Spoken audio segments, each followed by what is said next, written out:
ज्ञानस्य ज्ञानाञ्जनशलाकया चक्षुरुन्मिलितं येन तस्मै श्रीगुरवे नमः। श्रीचैतन्यमनोभीष्टं स्थापितं येन भूतले स्वयं रूपा कदा मह्यं ददाति स्वपदान्तिकम्।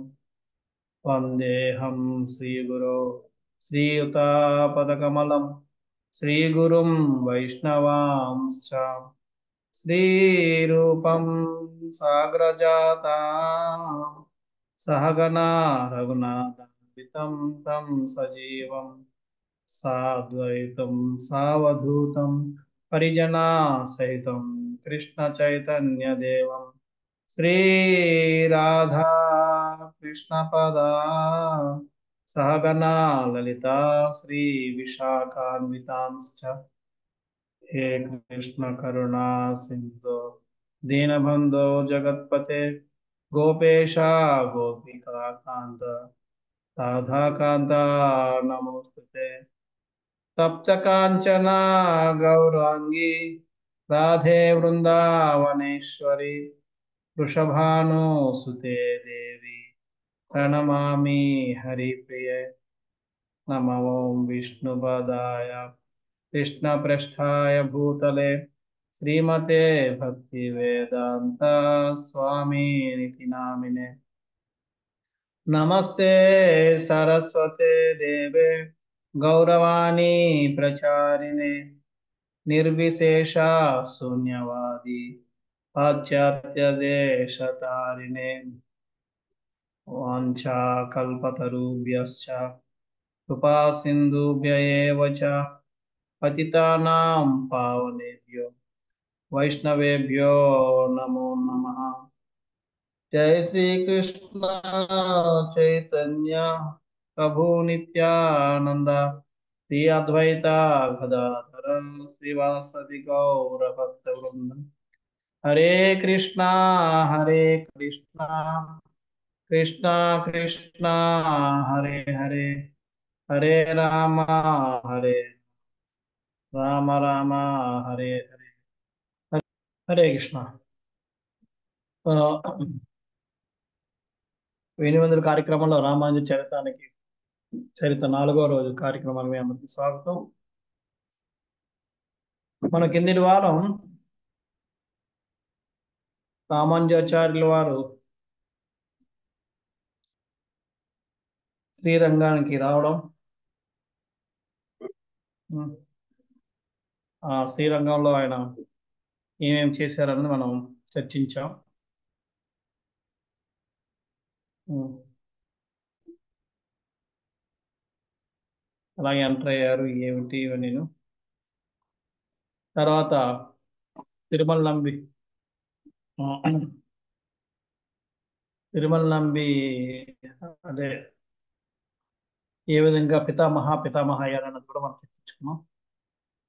ఈరోజు మనం శ్రీరంగంలో రామానుజాచార్యుల వారు చేసిన కొన్ని లీలల కోసం చర్చించబోతున్నాం. ఉమ్.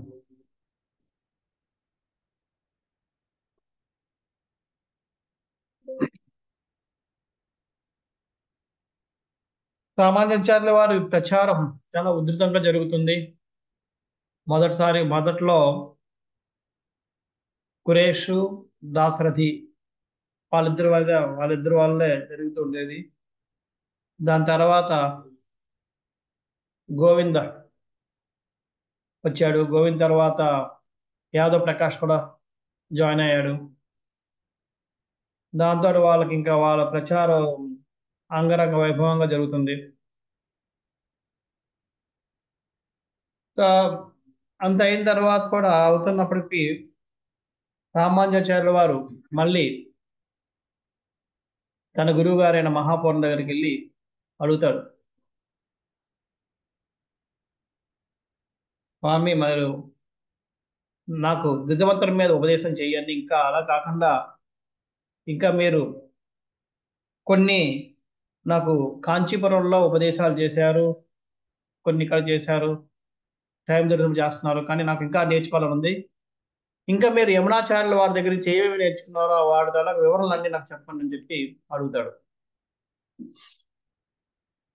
దానికి మహాపూర్ణ తనకి నచ్చింది, తనకి తెలిసిందంతా తను యమునాచార్యుల వారి దగ్గర ఏవైతే నేర్చుకున్నారో అవన్నీ ఆయన రామానుజాచార్యుల వారికి బోధిస్తాడు.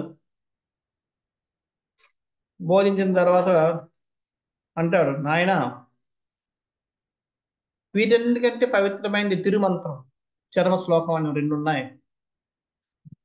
ఆ రెండు నేర్చుకుంటావా అన్నాడు.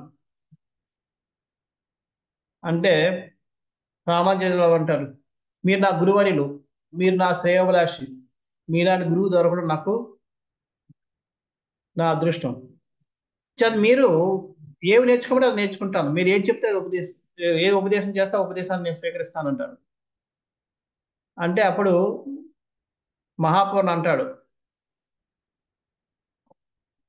చూడు నాయన,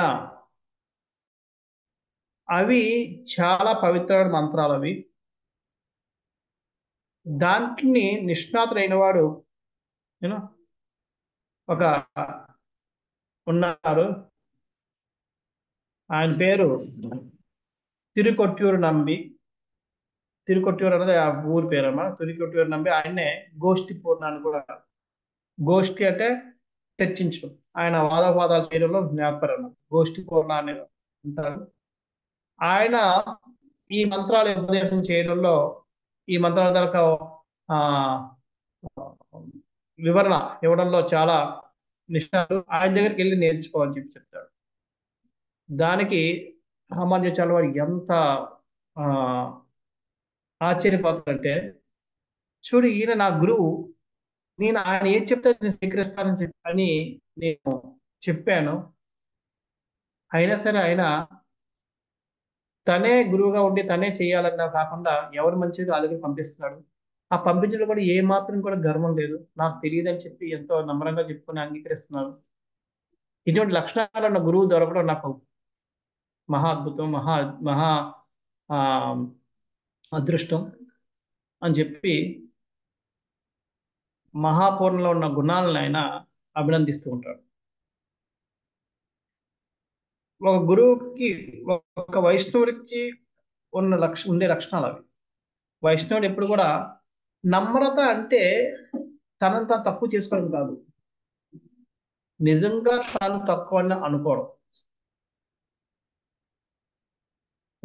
లోపలేమో మనం చాలాసార్లు మనం నమ్మదంటే ఏముందండి మీదండి, లోపల మాత్రం ఉంటుంది కానీ బయట మాత్రం మనం నాకంటే ఆయన గొప్పవాడు అది ఇది ఆ విధంగా మనం మాట్లాడుతాం. మీరు గొప్ప అండి, మీ అంటే అద్భుతం, మీరు ఏదో చేస్తారు అలా చేస్తారు, మీలా జపం చేయలేను, నేను లెక్చర్లు ఇవ్వలేను, పాడలేను, ఇలా చెప్తుంటే లోపల మాత్రం ఉంటుంది.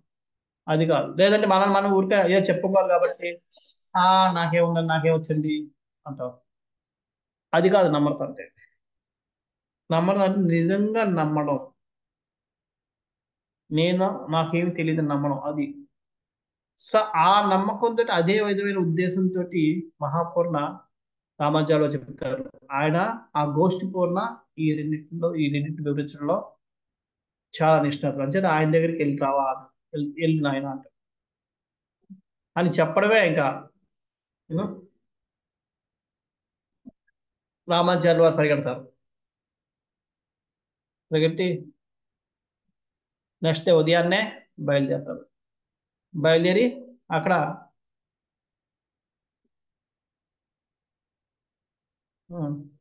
ఆయన్ని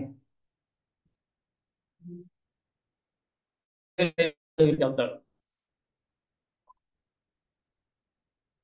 వెళ్ళి ఆయన కలుస్తాడు. పెరినమ్మ దగ్గర సారీ గోష్ఠిపురం దగ్గరికి వెళ్ళి చెప్తాడు.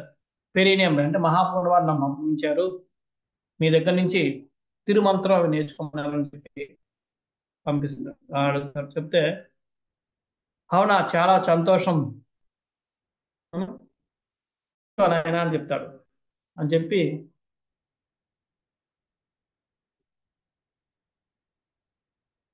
మళ్ళీ ఆయన పంపించాడు కాబట్టి నిన్ను స్వీకరిస్తాను.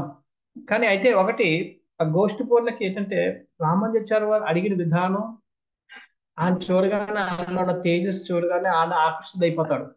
ఆ రోజే ఆయన, ఆ క్షణంలోనే ఆయన నిర్ణయించుకుంటాడు, అబ్బా ఇటువంటి శిష్యుడు ఉంటే ఎంత బాగుండాలి.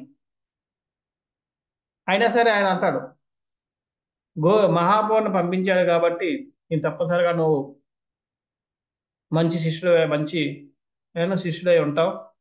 కానీ పరీక్షించిన నా ధర్మం ఇంకా నేను పరీక్షించాలి అని చెప్పి అంటాడు. ఆ? ఆ, అంచేత అనగానే రామానుజాలు వారు అనుకుంటారు వాడు, మళ్ళీ ఏమంది, నేను అన్నారు కదా అని చెప్తాడు. మళ్ళీ నెక్స్ట్ వెళ్తాడు.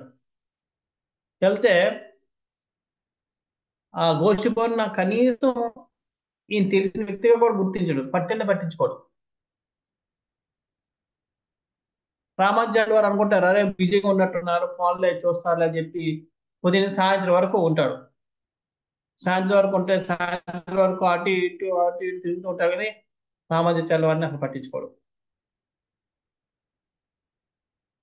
రామానుజాచార్యులు సాయంత్రం ఉండలేక నమస్కారం దండవత్ చేసి, మీరు రమ్మన్నారు కదా అందుకని వచ్చి వెయిట్ చేస్తాను అన్నారు.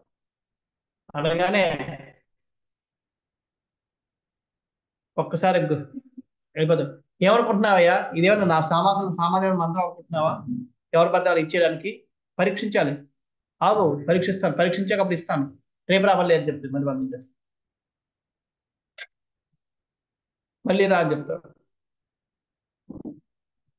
మళ్ళీ పాపం రామానుజాచార్యుల వారు శ్రీరంగం వచ్చేస్తారు. ఈసారి ఆయన, అంత పవిత్రమైన మంత్రాన్ని నేను పొందుతున్నాను, కానీ నేను అంత అపవిత్రున్నా, పొందడానికి అర్హత లేదా నాకు, ఇంకా పరీక్షించాలా నన్ను అనుకుంటూ వస్తారు. కానీ ఏదైతేనే ఇస్తానన్నారు, ఈరోజు కాదు ఇంకోసారి మళ్ళీ వెళ్తాడు. మళ్ళీ కొన్ని రోజుల తర్వాత వెళ్తాడు.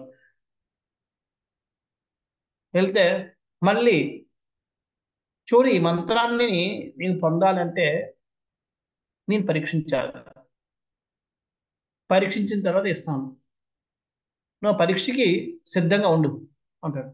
అంటే రామాచార్య అంటాడు, నేను సిద్ధమేనండి. నువ్వు సిద్ధం, కానీ పరీక్ష పెట్టడానికి నేను సిద్ధం లేదు, మళ్ళీ రా అని చెప్పాను. ఇంక దీంతో రామాచార్యకు అర్థమవుద్ది, ఇది పొందడానికి నేను ఇంకా అర్హత సాధించలేదు అని చెప్పి ఆయన, నేను ఇంత పతితున్నా ఈ రోజు తెలిసింది నాకు అని చెప్పి ఇంకా ఆయన అప్పటి నుంచి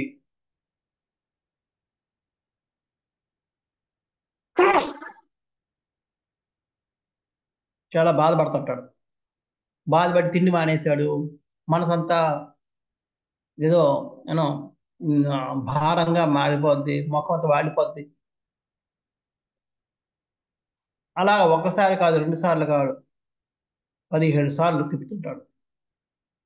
ఆయన వెళ్ళి తిరస్కరించబడిన ప్రతిసారి కూడా రామానుజాచార్యుల వారు ఇంకా బాధకు గురవుతున్నారు, యూనో ఇంకా నిష్టగా, ఇంకా దృఢ వ్రతాలు చేస్తూ, భోజనం చేయకుండా, నిద్ర లేకుండా, ఇంకా తపస్సు తన తీవ్రత పెంచేస్తున్నాం. దాంతో రామాచార్య చిక్కుకారిపోయారు, నీరసం వచ్చేసింది.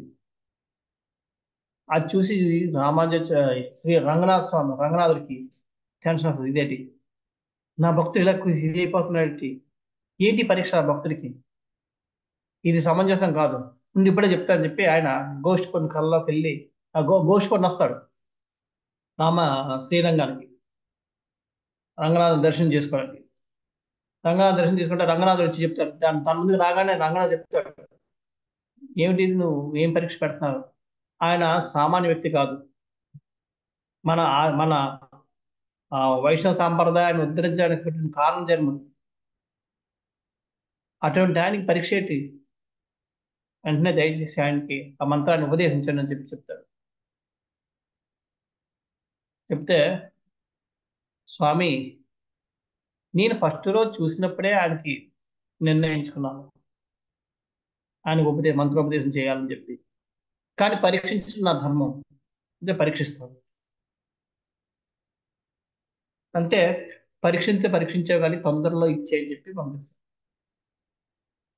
ఆయనకి ఇంకా గోష్ఠిపతి అనుకుంటాడు, ఎంత అదృష్టం, ఎంత గొప్ప వ్యక్తి, మహా వ్యక్తి, సాక్షాత్ రంగనాథుని ఈయనకి రికమెండ్ చేస్తున్నాడే, ఇటువంటి వాడికి శిష్యుడిగా గురువు అవ్వడం నా అదృష్టం అనుకుంటాడు. కానీ అప్పటికి కూడా రంగనాథ్ చెప్పిన తర్వాత కూడా ఇంకా హరిదాసాలు చెప్తారు.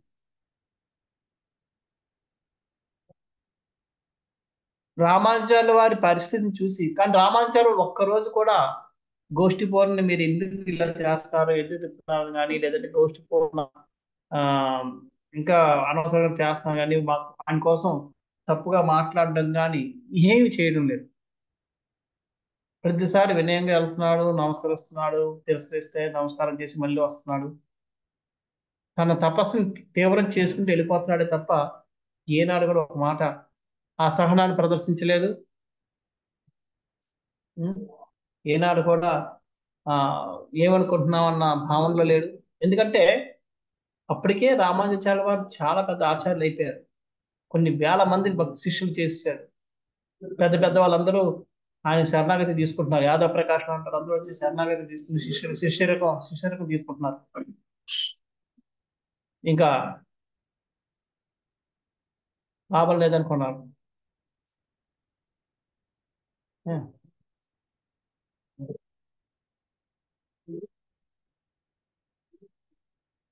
అప్పుడు రామానుజులు ఉపవాసం ఉండడం మొదలుపెట్టారు, బతిమలాడతారు, 16 సార్లు తెలుస్తారు. లాస్ట్కి బక్కచించిపోయారు. ఉం. అయిన తర్వాత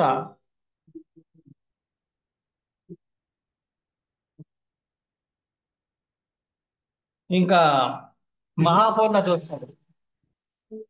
మహాపూర్ణ రామానుజాచార్యుల వారి యొక్క స్థితిని చూసి చెప్తాడు, వచ్చి చెప్తాడు ఆ గోష్ఠి పౌర్ణకి, చూడు, ఆయన కారణ జన్మడు, ఆయనకి మనం ఉపదేశం ఇవ్వాల్సిన అవసరం లేదు. అంచేత ఆయన మనం పరీక్షించిన లాభం లేదు. ఆయన ఆల్రెడీ ఇవన్నీ ఇది అతీతుడు. అంచేత ఎక్కువసేపు పరీక్షించుకొని ఇచ్చేస్తే బాగుంటుందని చెప్పి ఆయన చెప్తే ఆయన మాటకి అప్పుడు ఆ, గోష్ఠి పూర్ణ మెసేజ్ పంపిస్తాడు, నేను నీకు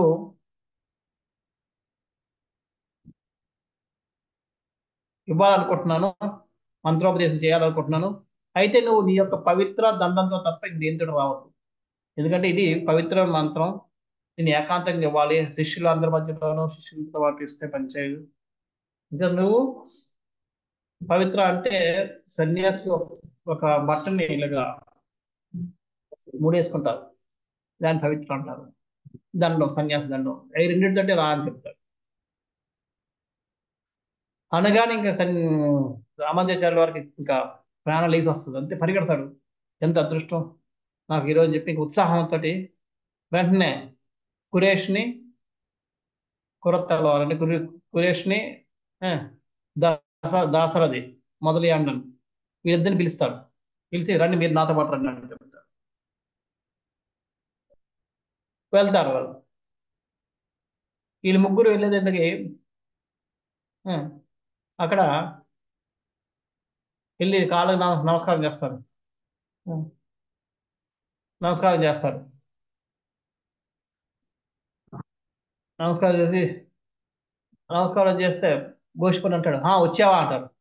వచ్చాను స్వామి అంటాడు. అయితే వెళ్ళి స్నానం చేసుకుని రెడీ అయ్యా అంటారు. వెళ్తాడు, కావేరీ నదిలోకి వెళ్ళి స్నానం చేసుకుని ఆ, ఆ, వస్తాడు, వచ్చి నిలబడతాడు. ఇది చాలా పవిత్ర మంత్రం, ఇది పొందడం చాలా అదృష్టం, దాని మంత్రం చాలా గొప్పతనం చెప్తాడు. ఇది ఎంతంటే ఎటువంటి వాళ్ళనైనా దీన్ని ఎవరైతే జపిస్తారో ఎటువంటి వాళ్ళనైనా అది వైకుంఠ ప్రాప్తం ప్రాప్తిస్తుంది వాళ్ళకి. ఆ? ఇది అందరు ఎవరు పడితే వాళ్ళకి ఇవ్వడానికి లేదు, అందరూ తెలుసుకోలేరు దీనికి, అది అని చెప్పి చాలా మంత్రం చాలా గొప్పతనం చెప్తాడు. అప్పుడే అనుకుంటా రామానుజాచార్యులు, అరే ఎంత గొప్ప మంత్రాన్ని నేను పొందడం నా అదృష్టం ఆ? అని చెప్పి అప్పుడు అన్ని చూస్తారు. అవును, నా మెసేజ్ నీకు అందిందా అంటాడు. అందింది గురుగారు. మరి నేను నిన్ను పవిత్ర దండంతో మాత్రమే రమ్మని చెప్పాను కదా, ఎవరితో రావద్దని చెప్పాను కదా, ఆ విషయం నీకు తెలిసి నీకు చెప్పారా అంటాడు. ఆ చెప్పారు గురువు గారు అంటాడు. మరి నువ్వు అక్కడ రాకుండా వీళ్ళిద్దరిని ఎందుకు తీసుకొచ్చావు అంటాడు. అంటే అప్పుడు అంటాడు, వీళ్ళిద్దరే, నేను వచ్చింది కూడా పవిత్రంతో వచ్చాను. కుర్రవాడు ఎంత శుద్ధుడు అంటే ఆయన నా పవిత్రతో సమానం. యొక్క పవిత్రత నా పవిత్రతో సమానం. దాసరథి మొదలయ్యండను ఆయన నా ధర్మ, ఎందుకంటే ఆయన ఎవరైనా సరే విశిష్టాద్వైత సిద్ధాంతాన్ని ఖండిస్తే వాళ్ళతో వాదించి వాళ్ళని ఖండించి వాళ్ళని దండించి పంపిస్తారు. అంటే నా దండం అంటాడు. అంచేత మీరు చెప్పినట్టుగా నేను నా పవిత్ర దండంతో వచ్చానని చెప్తాడు. అంటే గోష్ఠిపూర్ణ చాలా ఆనందపడతాడు ఆయన యొక్క మేధాశక్తికి, ఆయన యొక్క సమన్వయతకి. చెప్పి ఏదేదైనా నీకు పవిత్ర దండం అవ్వచ్చు, కానీ నాకు మాత్రం వాళ్ళు వేరే మనుషులు. నేను నీకు ఏకాంతంగా ఇవ్వగలను కానీ వాళ్ళతో పాటు ఇవ్వను అని చెప్పి తీసుకెళ్ళి ఆ తిరుమంత్రాన్ని చెప్తాడు. చెప్పి అంటాడు, ఇది చాలా పవిత్రమైంది, దీన్ని ఎవరికి చెప్పద్దు అని చెప్తాడు. చెప్తే అప్పుడు అంటాడు, నేను ఎవరికి చెప్పను, వీళ్ళిద్దరికీ చెప్దాం అనుకుంటున్నాను. వద్దు, వాళ్ళు కూడా చెప్పడానికి లేదు అంట. ఓకే అని చెప్తాడు. అప్పుడు ఆ మంత్రం ఇచ్చిన తర్వాత తిరిగి వస్తూ అనుకుంటాడు, ఇంత పవిత్రమైన మంత్రాన్ని జపిస్తే ఎవరు జపిస్తారో వాళ్ళందరూ వైకుంఠానికి వెళ్తారంటే, నేను ఈ మొత్తం లోకానికి అందరికి ఇచ్చేస్తే వాళ్ళందరూ వైకుంఠానికి వెళ్తే, నేను గురువు ఒక మాటను ధిక్కరించినందుకు నేను నరకంకి వెళ్తే లాభం తప్పే ఉంది. అంచేత ఇప్పుడు ఈ మంత్రాన్ని మొత్తం లోకాలందరికి ఇచ్చేస్తని చెప్పి ఆయనకి వెళ్ళి అందరికి ఆగేస్తాడు. ఓ నాయనలారా, ప్రజల్లారా, సోదరులారా, రండి, అందరూ రండి, మీకు ఒక మహా అద్భుతమైన ఒక బహుమతిని ఇస్తున్నాను. దేని ద్వారా అయితే మీరు ఆ పరలోకానికి వెళ్ళొచ్చు, ముక్తి మార్గాన్ని పొందొచ్చు, పూర్ణత్వాన్ని పొందొచ్చు, దాని మార్గాన్ని నేను మీ అందరికి తెలియజేస్తానని చెప్పి గట్టిగా అరుస్తాడు. అంతే, మొత్తం జనాలు అందరూ వచ్చేస్తారు. కొన్ని వేల మంది వచ్చి అక్కడ చేరుకుంటారు. వాళ్ళని చూసి గట్టిగా తన యొక్క కోష్టి బోర్డు దగ్గర నేర్చుకున్న మంత్రాన్ని చెప్తాడు. చెప్పి ఈ రోజు నుంచి మీరు దీన్ని శ్రద్ధగా జపించండి, దాంతో మీరు పరంధామాన్ని పొందండి, ముక్తిలో ఆ, ముక్త పురుషులు అవ్వండి అని చెప్పి చెప్తాడు. అది అందరు ఇంకా జనాలు అందరూ రామానుజానికి జయ, రామానుజానికి జయ అని చెప్పి ఇంక అందరూ ఆనందంతో గెంతులేసి ఆ మంత్రాన్ని జపించడం మొదలు పెట్టారు. అందులో ఈ కొట్టాయూరు అని చెప్పి ఇది ఈయన ఎవరికైతే గోష్ఠి బోర్డు ఉంటాడో ఆ ఊరు నుంచి కూడా కొంతమంది ఉంటారు. వాళ్ళు ఆ, వస్తాడు.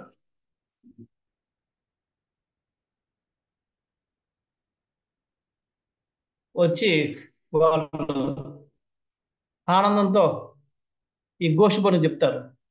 ఎంత ఔదార్య పురుషుడు రామానుజాచార్యుల వారు. ఆ, చూడండి, మీరు సీక్రెట్ అని చెప్పే మంత్రాన్ని ఆయన అందరికీ ఇచ్చాడు, మీరు అందరూ తెలిసిపోయి మీ అందరూ చెప్పిస్తాం, మీ అందరూ వైకుంఠానికి వెళ్ళిపోతాం అని చెప్పి ఆనందం ఆయన ముందు ఉత్సాహం చెప్పేస్తాడు. ఆయన ఎంత ఉత్సాహం చెప్తున్నాడో గోష్ఠిపడికి అంత కోపం పెరిగిపోతుంది. కళ్ళు ఎర్రగా అయిపోయాయి, ఉనికిపోతున్నాడు, పెదవులు కరుచుకుంటున్నాడు, మొత్తం కంపిస్తున్నాడు కోపంతో. వెంటనే శిష్యుని పంపించి రామానుజాన్ని ఉన్న ఫలంగా రమ్మని చెప్పండి చెప్పి. ఆ శిష్యుడు ఆ కోపం చూసి అర్థమైంది, రామానుజాచార్య వారి మీద చాలా కోపంతో ఉన్నాను అని చెప్పి అర్థమై వెంటనే పరిగెట్టుకు వెళ్తాడు. పరిగెట్టుకు వెళ్ళి రామానుజాచార్య వారికి మెసేజ్ పంపిస్తాడు, మిమ్మల్ని గురువు గారు పిలుస్తున్నారు అని చెప్పి. అనగానే రామానుజాచార్య వారు ఆగమేఘాలు వచ్చేస్తాడు. గురువు గారు పిలిస్తే వస్తుంది, పిలుస్తున్నారు. వచ్చి వచ్చి రాగానే అడుగుతాడు,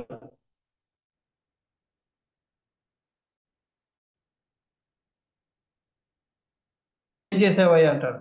ఏం చేశాను స్వామి అంటాను. నేను ఈ మంత్రం ఎవరు చెప్పొద్దని చెప్పారు కదా, ఎందుకు చెప్పావు అంటాడు.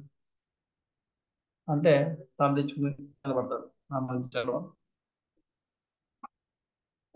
నేను చెప్పదని చెప్పానా లేదా? చెప్పారు. మరి గురు ఆజ్ఞ దాటిందా, జవ దాటిన వాడికి శిక్ష అంటే తెలుసు అంటాడు. తెలుసు నరకానికి అంటాడు. నరకం అని తెలిసి కూడా నువ్వు చేసావు అంటాడు. అప్పుడు అంటాడు ఏమనంటే, ఈ మంత్రాన్ని అందరికి ఇచ్చి అంతమంది వా అంత కొన్ని వేల మంది ఉద్ధరింపబడేది ఎప్పుడు, వాళ్ళందరి కోసం నేను ఒక్కరిని నరకానికి వెళ్తే దాంట్లో తప్పే ఉంది, ఏమి నష్టం, అంచేత నేను నరకానికి వెళ్ళడానికి సంసిద్ధంగా ఉన్నాను గురుదేవ అంటాడు. అది వినగానే గోషిపడి చల్లైపోతాను. ఎంత ఔదార్య భావం. నేను ఇన్ని శాస్త్రాలు ఇంత జ్ఞానం సంపాదించాను, కానీ ఏనాడు కూడా నాకు ఈ కరుణాభావం కలగలేదే. ఏనాడు కూడా ఇంత ఔదార్య భావం రాలేదే నాకు. ఎంత అద్భుతం. తన కోసం ఆలోచించకుండా ఇతరుల కోసం తన నమ్మకాన్ని కూడా వెళ్ళడానికి ఎంత సంసిద్ధం అయ్యాడు. ఈయన నడవడికను బట్టి యాక్చువల్గా ఈయన నాకు శిష్యుడు పేరుకే కానీ నాకు గురువు, నాకే నడవడిక నేర్పుతున్నాడు, నా గురువులతో సమానం అని వెంటనే ఎంబర్ మానార్ అని చెప్పి అంటే ఎంబర్ మానార్ అంటే నా నాయనే, నా బంగారమే, ఈ టైప్ అన్నమాట, అంటే ఎంచుకుంటున్నట్టు అని చెప్పి ఆయన్ని ఎంబర్ మానార్ గట్టిగా ఆలింగనం చేసుకుంటాడు. ఆయన ఒక ఔదార శక్తికి ఎంత ముగ్ధులైపోతాడు. సో ఈ విధంగా అప్పటి నుంచి రామానుజాచార్యుల వారికి ఇంకో పేరు వచ్చింది ఎంబర్ మానార్. ఆ తర్వాత పిలుస్తాడు, నువ్వు నన్ను ఎంతో సంతోష పెట్టావా, అంచేత నీకు ఇంకొక చర్మ శ్లోకం కూడా చెప్తానని చెప్తాడు.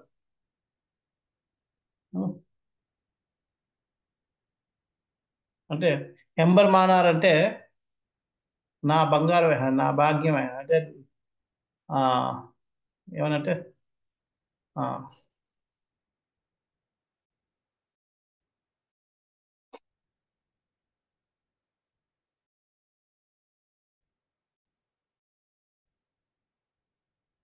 నా స్వామి, నా భాగ్య విశేషం ఎంబర్ మానార్. ఆ విధంగా ఆయన ఆలింగనం చేసుకుని నీకు ఇప్పుడు చర్మ చర్మ శ్లోకం కూడా చెప్తాను, స్నానం చేసుకుంటా అని చెప్తాడు. అప్పుడు మళ్ళీ కానీ ఒకటి కండిషన్, ఇప్పుడులాగా అలా చేయడానికి లేదని చెప్తాడు. ఇది చాలా పవిత్రమైనది, ఎవరికి ఇచ్చినా పరీక్షించి ఇవ్వాలి. అప్పుడు రామానుజాచార్యుల వారు అంటారు, ఎవరికి ఇవ్వని, వీరిద్దరికి తప్ప అంటాడు, వీళ్ళిద్దరికి కూడా పరీక్షించి ఇవ్వాలి. ఆ మాట ఇస్తేనే నేను ఈ మంత్రాన్ని చెప్తానంటాడు. అప్పుడు రామానుజాచార్యులు ఓకే, మీ నిర్ణయం ప్రకారం నేను పరీక్షించి వాళ్ళు అర్హులు అన్నప్పుడే నేను ఈ మంత్రోపదేశం చేస్తాను, చెయ్యని చెప్తాను. అప్పుడు చేస్తాను. చేసిన తర్వాత అప్పుడు మళ్ళీ వెనక్కి శ్రీరంగం వచ్చేస్తాం. జరిగిందంతా మహా మహాపౌర్ణకి వివరిస్తాడు. మహాపౌర్ణ చాలా ఆనందపడతాడు. అవును? తన శిష్యుడు ఏ విధంగా నెక్కుని ఆ గోష్ఠి పౌర్ణిని యొక్క మనల్ని అందుకొని వచ్చినందుకు చాలా ఆనందపడతాడు. ఈలోపు మన కురుతల్వార్లు వస్తాడు. స్వామి మీరు ఆ, ఆ తిరుమంత్రాన్ని అందరికీ పంచారు, ఆ చర్మ శ్లోకం మాకు చెప్పలేదు, అది నాకు ఇచ్చావు, నాకు ఇవ్వగలరా, నాకు ఉపదేశించరా, ఎప్పుడు నేను ఆ మంత్రాన్ని మీ నుంచి పొందుతానని సార్ అంటే అప్పుడు రామాచార్యులు అంటారు, ఓ కురేష, నువ్వు ఆ మంత్రాన్ని పొందడానికి అన్ని విధాలా శ్రేష్ఠుడు అని, అన్ని విధాలా అర్హుడు అని నాకు తెలుసు, కానీ మా గురువు గారికి నేను మాట ఇచ్చానే, నేను పరీక్షించిన తర్వాత ఇస్తానని చెప్పి, అంచేత నిన్ను పరీక్షించిన తర్వాతే నేను ఇస్తాను. ఆ, ఈ మంత్రాన్ని మంత్రోపదేశం చేస్తాను అంటే అప్పుడు కురేష్ అంటాడు, మీరు పరీక్షించి ఎప్పుడైనా ఏంటి పరీక్ష అప్పుడు అంటాడు, ఒక నెల ఉపవాసం ఒక సంవత్సరం పరీక్షించాలి అంటాడు ఫస్ట్. ఒక సంవత్సరం అంటాడు. ఓకే, ఒక సంవత్సరం ఎందుకులే, ఒక నెల ఉపవాసం ఉండు, నీళ్లు కూడా ముట్టకూడదు, ఆహారం కూడా తినకూడదు, కానీ ఎటువంటి సేవ కూడా ఈ సేవలు ఏవి కూడా ఆడడానికి వీల్లేదు, అన్ని సేవలు చేయాలి, ఉపవాసం ఉంటుంటాడు. గురుత్వాల వారు చాలా ఆనందంగా ఉత్సాహంగా ఆ మంత్రాన్ని పొందని ఉత్సాహంతో ఒక నెలంతా ఉపవాసం ఉంటారు. ఎక్కడ కూడా ఆ, ఒక్క సేవ కూడా వదలడు. ఒక నెల రోజుల తర్వాత రామానుజాలు చాలా ఆనందం అయిపోతారు. ఆయనకి ఆల్రెడీ తెలుసు సురేష్ వారు పాల్గొనింది. అయిపోయి ఆ మంత్రాన్ని ఉపదేశం చేస్తారు, మంత్రం ఉపదేశిస్తారు. అది తెలుసుకున్న తర్వాత కొన్ని రోజులకి దాశరథి వస్తాడు. ఆ, దాశరథి వచ్చి నాకు అడుగుతాడు, స్వామి మీరు నేను ఆ ఎవరు కురేష్ ఇద్దరు మీతో పాటు వచ్చాం. కురేష్కి ఎంత భాగ్యవంతుడు, ఆయనకి మీరు ఆ మంత్రాన్ని ఉపదేశం చేశారు. అదేవిధంగా నాకు ఆ భాగ్యం ఎప్పుడు జరుగుతుంది చెప్తారు. చెప్తే అప్పుడు మళ్ళీ సేమ్ నేను పరీక్షించాకే చెప్తాను. దానికి ముందు నువ్వు వెళ్ళి గోష్ఠిపురం దగ్గరికి వెళ్ళి ఆయన అడుగు, నేను పంపించానని చెప్పి పరీక్షించి ఆ మంత్రాలు పొందడానికి నీ అర్హున్నా కాదో అడిగి ఆయన ఇమ్మంటే ఇస్తానండి. అప్పుడు ఆ గోష్ఠివాడిని తిరుకొట్టియూరు నంబి వెళ్తాడు. వెళ్తే కొన్ని రోజులు పట్టించుకోడు. తర్వాత కొన్ని రోజుల తర్వాత, ఏమి నాయన వచ్చావు, ఏమి దండమా, ఏమి ఏమి రామాను దండమా వచ్చావు అని అడుగుతాడు. అప్పుడు చెప్తాడు, ఇలా రామానుజాల వారు నన్ను మీ దగ్గరికి వెళ్ళి మీ అనుమతి పొంది రమ్మన్నారు తిరుమంత్రాన్ని పొందడానికి, అది చర్మ శ్లోకం పొందడానికి అని చెప్తాడు. అప్పుడు అంటాడు, మనుషులకి మూడు మూడు మదాలు ఉంటాయి. మదం మదం అంటే గర్వం. మదం మూడు విధాలా వస్తుంది. ఒకటి విద్యా మదం, రెండు ధన మదం, మూడు కుల మదం. విద్య ఎప్పుడైతే ఉంటుందో నాకు అన్ని తెలుసన్న మదం ఉంటుంది, ఆ మదంలో ఎవరిని లెక్క పెట్టరు. రెండు ధనం అంటే ధనంతో నేను ఏదైనా చేయగలను, నాకు నచ్చింది నేను భోగించగలను, నాకు నచ్చింది నేను చేయగలను, ఎవరినైనా నేను తెచ్చగలను ధనం మదం ఉంటుంది ఆ మదం. కుల మదం, నేను గొప్ప కులవాడిని, నా అంత గొప్పవాడు ఎవరు ఉండడు, నా అంత సంస్కారం ఎవరు ఉండడు, కుల మదం ఉంటుంది. ఈ మూడు మతాల నుంచి ఎవరైతే ఆ ఫ్రీ అవుతారో, ఎవరిలో ఈ మూడు మతాలు ఉండవో వాళ్ళు ఈ మంత్రాన్ని పొందడానికి అర్హులు. అవి నీలో ఉన్నాయో లేదో పరీక్షించి, లేకపోతే నీకు మనం ఇవ్వమని చెప్పని చెప్పి పంపించేస్తాం. అప్పుడు మొదలే అంటాను అదే దాసరిది చాలా ఆనందంగా వస్తాడు. ఓకే, ఈ మూడు మతాలు నాకు లేవు, మా గురువు గారు చెప్పి ఇప్పుడే నేను ఆ, వెళ్ళిన వెంటనే ఈ మంత్రోపదేశం పొందుతానని చెప్పి పరిగెట్టుకు వస్తాడు. వచ్చి చెప్తాడు, ఇలా జరిగిందంతా ఇలా చెప్పారు. ఈ మూడు మతాలు లేని వాళ్ళకి ఈ ఉపదేశం చేయొచ్చట అంటాడు. అనగానే రామానుజాలు వారు అంటారు, అడుగుతారన్నమాట, నీళ్ళు ఈ మూడు మతాలు లేవా అని. అంటే దాసరథ అంటాడు, నాలో ఈ మతాలు లేవండి, లేవంటే కాదు నేను పరీక్షించాలంట. అనగానే అప్పుడు నమ్మలేతాడు. ఓకే, ఎప్పుడైనా పరీక్షించాను. అప్పుడు దాంతో పాటు ఇంకోటి కూడా అంటాడు, నేను ఇప్పుడు ఏం చేయమంటారు, నేను వెళ్తే మరి నాకు ఇస్తారంటారా అంటాడు. అప్పుడు అంటాడు అనమాట, నేను ఏ రోజు అయితే చర్మ శ్లోకం ఆయనకు ఉపదేశం చేయాలనుకున్నాడో ఆ రోజే నీకు కురేష్కి ఇస్తానని చెప్పి అన్నారు. నేనే పరీక్షించాలని చెప్పి పరీక్షించారు. అంచేత రామానుజాచార్యుల వారికి నీకు ఇవ్వాలని ముందుగానే ఉంది, కానీ నా ఆజ్ఞానుసారం ఆయన నిన్ను పరీక్షిస్తారు. అంచేత నువ్వు ఆ పరీక్ష తీసుకొని పరీక్షలో ఎదిగితే నీకు ఇస్తారు. ఆయన మనసులో నీకు ఆల్రెడీ ఇవ్వాలనే నిర్ణయం ఉంది. అంచేత ఎల్లు నీకు ఇస్తానని చెప్తాడు. అనగానే ఇంకా అప్పుడు వచ్చి పరీక్షిస్తాడంటే అప్పుడు మీ ఇష్టం, మీ ఆజ్ఞ.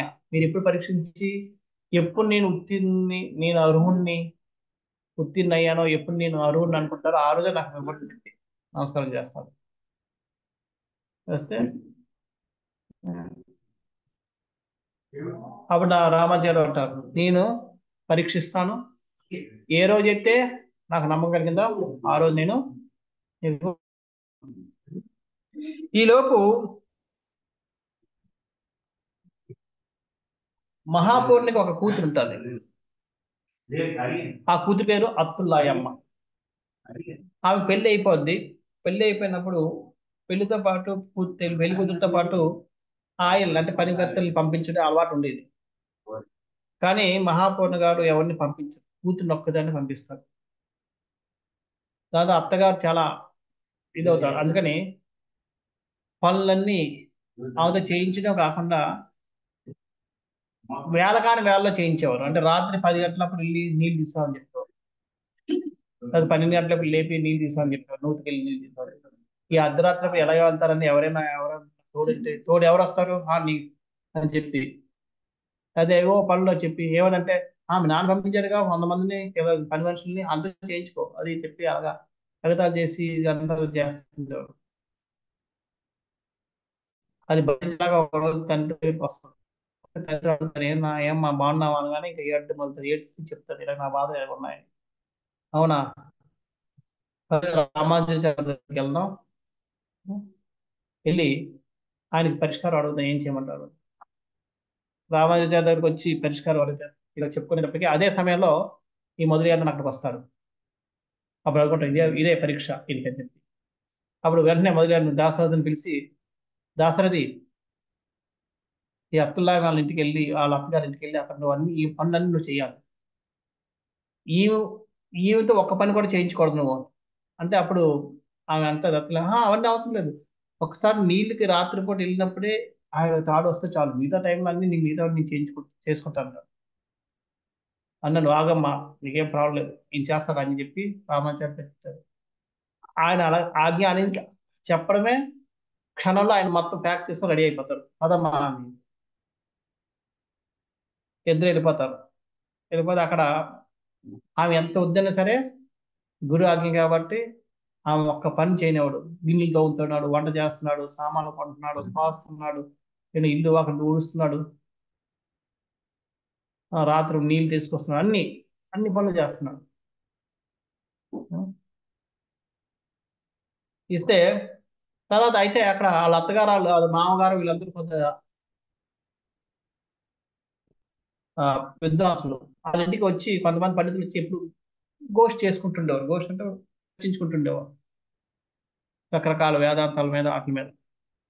ఒకసారి అలాగే ఒక గ్రూప్ పని ఒక గుంపు ఒక సమూహం కొంతమంది పండితులు వచ్చారు. వాళ్ళందరూ కూర్చుని డిస్కస్ చేసుకుంటున్నారు. దాంట్లో ఈ లోపల కూర్చుని వంట చేస్తున్నారు. చాలాసార్లు వీళ్ళు వాదనలన్నీ కూడా వంట చేస్తూ తుడుస్తున్నప్పుడు కానీ అటు అటు చేస్తూ వింటూ వింటూ ఉండేవాడు. కానీ ఒకసారి నా వంట చేస్తున్నప్పుడు ఆ రోజు వాళ్ళందరూ ఒక మంత్రానికి అపార్థం అంటే ఆ అపార్థం అంటే సరైన అర్థం కాకుండా వేరే అర్థం చెప్తున్నారు. అది సహించలేకపోయాడు. పరిగెడుకుని వస్తాడు, స్వామి గారు మీరు చెప్పింది బాగానే ఉంది కానీ దానికంటే ఇలా చెప్తే ఇంకా బాగుంటుంది, దీని అర్థం ఇదేండి, ఇది సరైన అర్థం అని చెప్తాడు. చెప్పుకొని ఆ స్వామికి కోపం వస్తుంది. ఒక పనివాడు పనివాడు లాగా ఉండు, నువ్వు కూడా చెప్పేంత ఇది అయిపోయావా అని చెప్పి మందలిస్తే వెళ్ళిపోతాడు. కానీ ఈ అత్తుల్లాయమ మామయ్య గారికి కలుగుతుంది, అరే ఇంత చక్కని అర్థం ఇచ్చాడు ఈ గురు ఈ పండితుడు ఎందుకు అంగీకరించలేదు అని చెప్పి ఆయన దాన్ని చర్చలో పెట్టిస్తారు. అప్పుడు మిగతా పండితులందరూ కూడా ఆయన చెప్పింది బెస్ట్ అని చెప్పి ఒప్పుకుంటారు. అప్పుడు అర్థమవుతుంది, ఇంత పెద్ద పండితుడు నా ఇంట్లో వంట పని చేస్తున్నాడు ఎవడు అని చెప్పి ఇంకా అబ్దుల్లాని పిలుస్తారు. పిలిచి నిజం చెప్పి ఎవరు ఈయనంటే అప్పుడు చెప్తారు, ఈయన దాశరథి, ఆ విద్వాంసుడు రామానుజాచార్య వారు చెప్పి పంపించిన వాళ్ళు తీసుకొచ్చారంటే ఎంత అపచారం ఒక భాగవత మహాపురుషునితోటి నేను ఇన్ని రోజులు సేవలు చేయించుకున్నానా? అమ్మో! ఇంతవరకు తెలియకైతే చేయించుకున్నాను. ఈ రోజు నుంచి చేయించుకుంటే నాకు అపరాధం. నేను నరకానికి వెళ్ళిపోతాను. అంచేత ఇప్పటికిప్పుడే ఈయన ఆపమని చెప్తారు. పిలిచి వెంటనే లోపల పరిగెడతారు. పరిగెట్టి వెళ్ళి కాళ్ళ మీద పడతారు. అత్తమామలిద్దరూ. మేము చాలా అపరాధం చేశాం. మమ్మల్ని క్షమించండి. మీరు ఎవరో తెలియక మేము మీతో సేవలు చేయించుకున్నాం. తెలిసిన తర్వాత మేము చేయించుకోలేం. అంచేత తక్షణం ఈ సేవలు ఆపండి. అంటే అప్పుడు ఆ దాసరిది అంటాడు. అదే మొదలయ్య అంటాడు. నేను ఆపలేను. ఇది నా గురువు ఆజ్ఞ. మీరు ఈయనకి కష్టాలు వస్తుంది కాబట్టి కష్టాలు పడకుండా చూడమని చెప్పారు. అంచేత నేను ఆపలేను అంటాడు. అంటే అప్పుడు అంటారు వాళ్ళు, ఈమెకి ఈ రోజు నుంచి ఏ రోజు ఎటువంటి కష్టం లేకుండా మేము చూసుకుంటాం. మీరు వెళ్ళిపోండి అంటారు. అప్పుడు అంటాడు ఒకటే కరెక్ట్ స్ట్రైట్ స్ట్రైట్ ఫార్వర్డ్ అంటే ఒకటే ఖరాఖండిగా చెప్పేస్తాడు. మా గురువు ఆజ్ఞ లేనిదే నేను ఈ విడిచిపెట్టి ఇక్కడి నుంచి ఒక క్షణం కూడా కాదు, ఒక అంగుళం కూడా కదలను, ఒక్క పని కూడా ఆపలేను అంటాడు. అంతే. అక్కడి నుంచి అక్కడే వాళ్ళందరూ అత్తమామలు ఈ పండితులు కూడా వెనకాల అందరూ పరిగెట్టుకుని రామానుజాచార్య దగ్గరికి వెళ్తారు. రామానుజాచార్య వారు ఎంత చూసి ఏంటి ఇంతమంది పండితులు వీళ్ళందరూ వచ్చారని కూర్చొని అంటారు. కూర్చునేది లేదు మాకు. వెంటనే మాకు ఈ సంకటం నుంచి బయట తీయండి అంటారు. ఏంటి సంకటం ఏమైంది ఏంటి చెప్పండి అంటే అప్పుడు చెప్తాడు.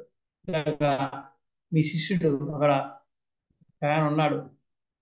ఆయన మా ఇంట్లో సేవ చేస్తున్నారు. తక్షణం ఆపమని చెప్పండి.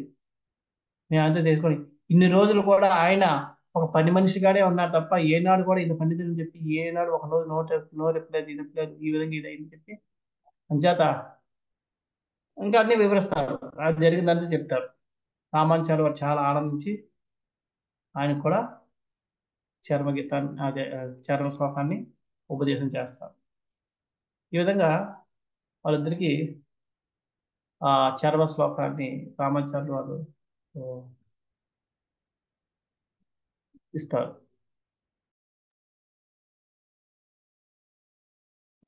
ఇచ్చిన తర్వాత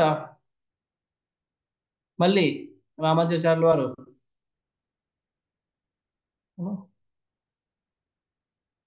ఉమ్, మళ్ళీ మహాపౌరుని దగ్గరికి వెళ్తాడు. వెళ్ళి అడుగుతాడు ఇంకా ఏమైనా నేర్చుకోవడానికి ఏమైనా ఉన్నాయా.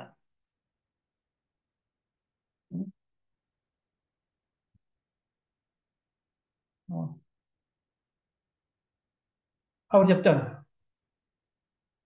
ఎస్ ఇంకా ఉన్నాయి. నువ్వు ఇంతవరకు పాసరాలు యొక్క తర్వాత దాని ముందు మనం ఇంత ముందు చెప్పాను. ఆ, ఎవరు పేరు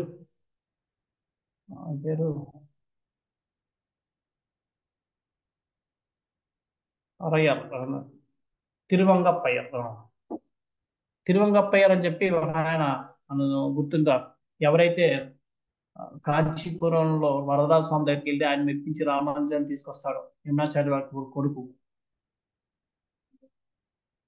మహాపౌరుడు అంటాడు. ఆయన దగ్గరికి వెళ్ళి ఆయన ఎంతో యూనో మంచిగా ఈ పాటలు ఇది వీటిని రాగంలో పాడతాడు. అవి నేర్చుకోను ఆయన నువ్వు ఈ పాసురాలన్నీ నువ్వు నేర్చుకో అని చెప్తాడు. ఆయన దగ్గరికి వెళ్ళి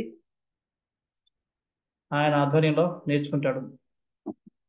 ఆ ఆ దగ్గర నేర్చుకునే రామానుజాచార్యులు పాడుతుంటే ఆయన తన్మయత్వంలోకి వెళ్ళిపోతుంది. ఇక అంతా ఆనందపడి నువ్వు ఇంత గొప్పవాడు అని చెప్పి ఇక ఆనందంతో నీకు ఇంకా నేర్పిస్తాను అని చెప్పి నేర్చుకుని వెనక్కి వస్తాడు. వచ్చిన తర్వాత అప్పుడు మళ్ళీ అడుగుతాడు మహాపౌరుని ఇంకేమో నేర్చుకోవడానికి ఉందా స్వామి నా దగ్గర. నువ్వు వాటిని పాడడం అయితే నేర్చుకున్నావు కానీ వాటి తలక అర్థాలు కూడా నేర్చుకో అన్నా. ఆ అర్థాలు నేర్పడంలో నిష్ణాతుడు మూలవారు. ఆ మూలవర్లు అని చెప్పి మూలధర్ తిరుమాలయ అంటాను తమిళ పేరు. మూలధర్లు ఆయన దగ్గరికి వెళ్ళి నువ్వు నేర్చుకో అని చెప్తాడు. అనగానే మహాభాగ్యం అని చెప్పి మళ్ళీ అక్కడికి వెళ్తాడు ఆయన దగ్గరికి వెళ్తాడు.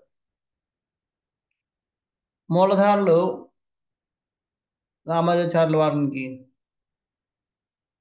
ఆ కలిసి మహాపౌని పంపించారంటే వెంటనే శిష్యులుగా స్వీకరిస్తుంటాడు. ఆయనకి ఈ నెలకు అర్థాలని చెప్తుంటాడు. కానీ రామానుజాచార్యుల వారు ఏనాడు కూడా ఎక్స్ప్రెషన్ ఉండదు, అలాగా అదొక రకంగా చూస్తుంటాడు. అది ఈయనకి నచ్చేది కాదు. నేను ఇంత చెప్తుంటే అర్థమైందంటే వెలిగి ముఖం కొద్దిగా వికసిస్తూ ఉండాలి, అర్థం అవ్వకపోతే అర్థం అంటూ ఉండాలి. ఇది అదొక రకంగా చూస్తాడు ఏటి మనిషిలుగా అని. కానీ ఒక రోజు ఇంకా ఉండలేక రామానుజాచార్యుల వారు మళ్ళీ ఈయన చెప్తారు ఏంటంటే, మీరు ఇలా చెప్పారు కానీ దీనికంటే ఈ అర్థం ఇది బాగుంటుంది కదా అని. అనగానే ఇక కోపం వస్తుంది. ఏంటయ్యా నువ్వు చూస్తున్నాను వచ్చేటప్పటి నుంచి, ఆ? ఏమనుకుంటున్నాను నన్ను, నా పాండిత్యం ఏమో అలాగే ఎవరైనా చెప్తారా, నాలాంటి గురువు దొరకని అదృష్టం. నువ్వేమో నేను తెచ్చిన ప్రతిదానికి ఇలా కాదు అలా కాదు అంటావు. నీ ముఖం చూస్తే నాకు అనిపిస్తుంది ఈ రోజు నువ్వు డైరెక్ట్ నాకు అడగడం మొదలు పెట్టావు. నేను అడగ చెప్పాల్సిన అవసరం లేదు, నేర్చుకోవడానికి నీకేం లేదు, ఇక నుంచి నేర్చుకోలేదు లేదు, నేను చెప్పేది లేదని చెప్పి ఆపేస్తాను. 6 నెలలు అలా ఉంచేస్తాడు. అయినా సరే రామానుజాచార్యుల వారు ఒక్క మాట మాట్లాడు. 6 నెలలు సేవ చేస్తూనే ఉంటాడు. ఎందుకంటే గురువు గారు చెప్పి మొత్తాన్ని నేర్చుకుంటామని చెప్పారు మహాప్రభు. అంతే మొత్తం నేర్చుకునే వరకు ఆయన మళ్ళీ కరుణించి ఏ రోజు మళ్ళీ కంటిన్యూ చేస్తే అప్పటి వరకు అన్ని నేర్చుకుని వెళ్దామని, అప్పటి వరకు రామానుజాచార్యుల వారు ఆయనకి సేవ చేస్తూ ఉంటారు. కానీ 6 నెలలు ఏమి చెప్పరు. అయితే మహాపూర్ణ ఈ మూలాధార దగ్గరికి వస్తూ 6 నెలలకి 3 నెలలకు ఒకసారి వస్తూ ఆ, ఆ, వీళ్ళిద్దరు కూర్చొని చర్చించుకుంటుండేవారు. అలాగా మహాపూర్ణ వస్తాడు 6 నెలల తర్వాత.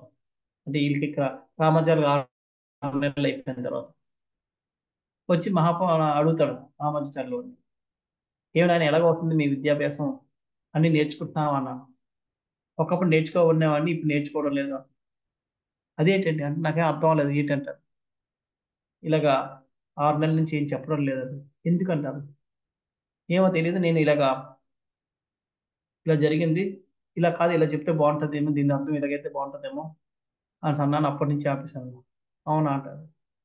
అప్పుడు ఓకే నేను చూస్తానులే అని చెప్పి అప్పుడు మూలధార దగ్గరికి వెళ్ళి మా శిష్యుడు ఎలాగున్నాడు, ఏం నేర్చుకుంటున్నాడు నేర్పడం ఆపేశానంటాడు. ఇదే ఏమైందంట, ఏమైంది ఏంటి, లేకపోతే ఏమనుకుంటున్నాడు గురువు ఆయన నేనా, నేను చెప్పిన దానికి తప్పని చెప్పి నాకే ఎదురు తిరుగుతాడు. అటువంటి వాడికి ఎలా నేర్పుతాం. అంత గురువు మీద గౌరవం లేకుండా అంత గర్వం ఉన్న వాడికి నేర్పిన వేస్ట్, అందుకని నేను నేర్పడం లేదు అనగానే మహాపౌన్ అనుకుంటాడు నేను చెప్పినా వినే రకంగా లేడు.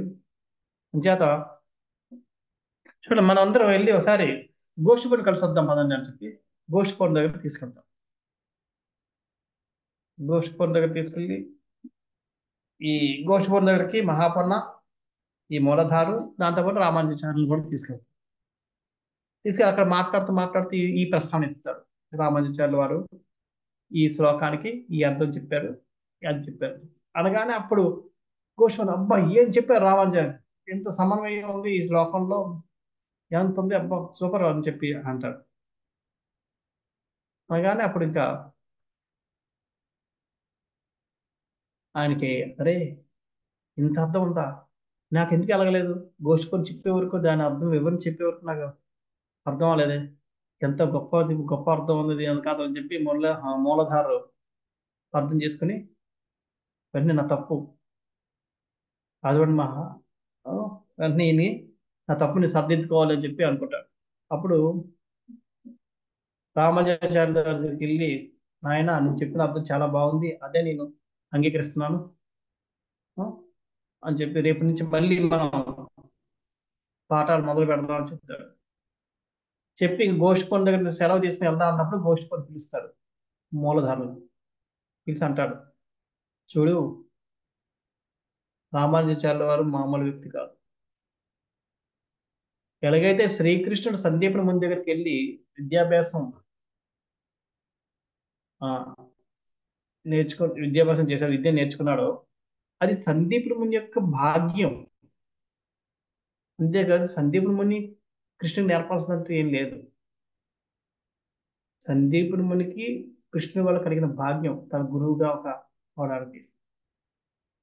కృష్ణుడు సందీపుడు మునికి గురు స్థానం ఇచ్చాడు, గురువు ఆయనకి వచ్చేదేం లేదు. అదే విధంగా ఈయనకి మనం నేర్పాల్సిందంటూ ఏం లేదు. కానీ మన భాగ్యం అటువంటి వారు మనల్ని గురువుగా అంగీకరించి ఆయన శిష్యుడిగా ఆయన మనకు సేవ చేస్తారు.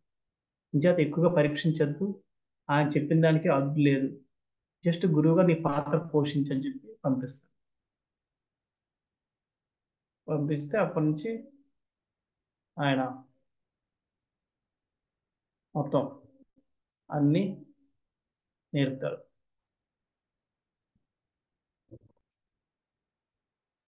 నేర్పి నేర్పిన తర్వాత మళ్ళీ అంత అయిపోయింది.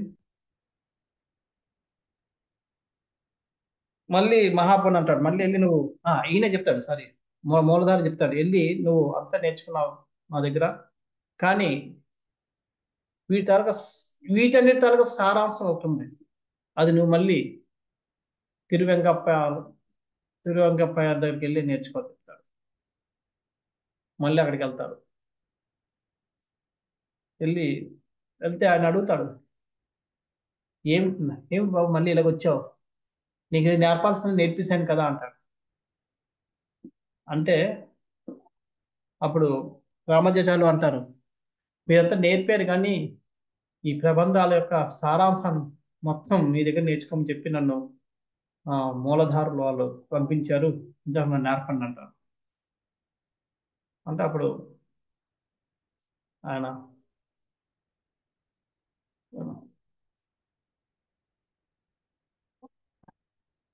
ఇంక నీకు నేర్పేది లేదు, పరీక్షించలో అయినా సరే నేర్పుతారు. తర్వాత అప్పుడు ఆయన అడుగుతాడు, హరియానా అడుగుతాడు, నువ్వు ఇంతమంది దగ్గర నేర్చుకున్నావు కదా, వీళ్ళందరిలో ఎవరు గొప్ప? You know, నీకున్న ఈ అందరి దగ్గర నేర్చుకున్న జ్ఞానం నుంచి అందరిలో ఎవరు గొప్ప అంటే అప్పుడు అంటాడు, వైకుంఠనాథుడు గొప్ప అని చెప్తాడు రామానుజాచార్యులు వారు. అరే రే రే, నీకు ఇంకా జ్ఞాపకం చాలా ఉంది, నీకు చెప్తాను అని చెప్పి, కాదు కాదు గురువు అని చెప్పి పంచమోపాయం అంటే నాలుగు నాలుగు చెప్తారు. ఏంటంటే ఒకటంటే ఆ కర్మ కర్మ అంటే సేవ, జ్ఞానం, యోగం, ప్రపత్. ప్రపత్ అంటే శరణాగతి. ఈ నాలుగు మంచివే, కానీ ఇంటికన్నా మించింది ఇంకోటి ఉంది, అది దాన్నే పంచమోపాయం అంటారు. పంచమోపాయం అది ఎవరంటే గురువు. గురువు సేవ చేయడానికి మించింది ఇంకోటి లేదు. ఉం. మనం మనకి భగవంతుడు ఎవరో తెలియజేసింది గురువు, భగవంతుడు ఎవరో చూపించింది గురువు, భగవంతుడు ఎలాగ ఉంటాడో ఆడికి యూనో ఆయన దగ్గరికి ఎలాగ తీసుకెళ్లాలో చెప్పేది కూడా గురువు. ఆయన లేకపోతే మనం భగవంతుడి కోసం మనకి ఎటువంటి జ్ఞానం లేదు. జత గురువు అందరికంటే ముఖ్యం. ఇంకొకటి, మనం భగవంతుడికి అపరాధం చేసి భగవంతుడికి ఆగ్రహానికి మనం గురైతే మనం రక్షించడానికి గురువు ఉన్నాడు. కానీ గురువు యొక్క ఆగ్రహానికి మనం గురైతే మనం రక్షించడానికి ఎవరు లేరు. అంచేత అందరికంటే గొప్ప వ్యక్తి గురువు. ఇది పంచోపాయం అని చెప్పి ఆయన ఆ, ఈ మొత్తం ప్రబంధాల యొక్క మొత్తం సారం అంతా ఏంటనేది రామానుజాచార్యుల వారికి చెప్తారు. సో ఈ విధంగా ఇంకొన్ని ఫస్ట్ టైమ్స్ ఉన్నాయి, అవి మళ్ళీ మనం వచ్చే వారం చూద్దాం. శ్రీల ప్రభుపాద की जय, श्री रामानुजाचार्य की जय। वाञ्छा कल्पतरुभ्यश्च कृपा सिन्धुभ्यैव च पतितानां पावनेभ्यो वैष्णवेभ्यो नमो नमः। अनंत कोटि वैष्णव वृंद की जय। హరే కృష్ణ.